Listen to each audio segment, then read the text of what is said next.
bipolar emergencies in pregnancy. So unfortunately, these can and will occur in pregnancy. Of primary importance in this topic area is suicidality. Women with a diagnosis of bipolar disorder have a higher risk for suicide and are more likely to die by suicide during pregnancy than women with unipolar depression. Perinatal suicide is also higher in women with a history of suicide attempts, abrupt discontinuation of psychotropic medications during pregnancy, who are experiencing interpartner violence, and who have a stillbirth. Suicide prevention requires early screening, assessment, monitoring, and intervention of all patients in the perinatal period, regardless of emotional affect and appearance. So assessment for suicidality, if you've used the EPDS, you want to follow up on question 10 about self-harm. And also, if you use the PHQ-9, it's the last question on that questionnaire. You want to be scanning for that answer to that question before you let the patient out of the office so you can address that. And then, of course, asking directly. So assessment of suicide risk is necessary to determine whether a patient requires emergent hospitalization or can continue outpatient care. Assessment for suicidality in pregnancy is not different than that in standard of care in general.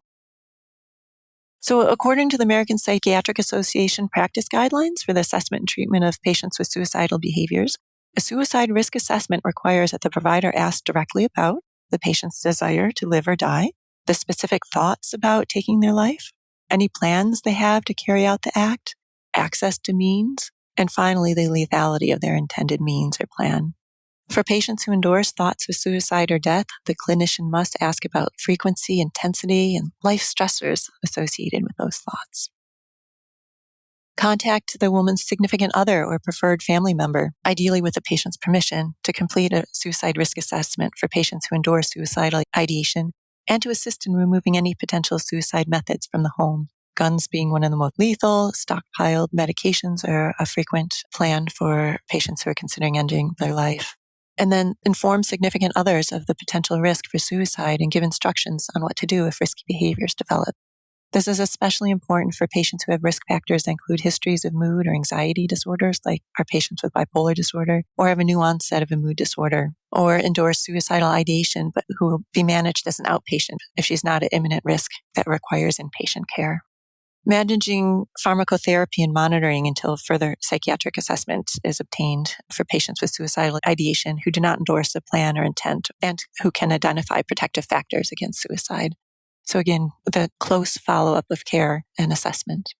As outside of pregnancy, if there is concern for acute or imminent self-harm, the woman needs to be evaluated or directly admitted for inpatient care to maintain her and her baby-to-be's safety and well-being.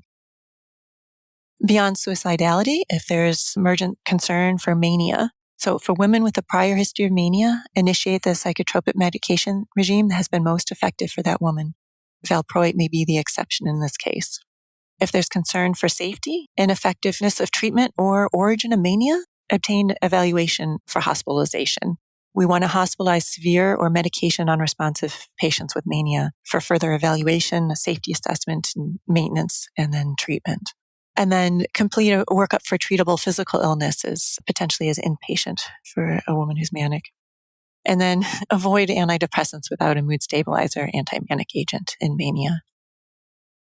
So key points in psychiatric emergencies and pregnancies. If there's an acute disturbance of behavior, thought, or mood, which if untreated may lead to harm, the patient should be evaluated for psychiatric admission.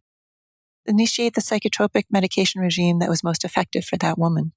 And again, avoid antidepressants without an anti-manic agent.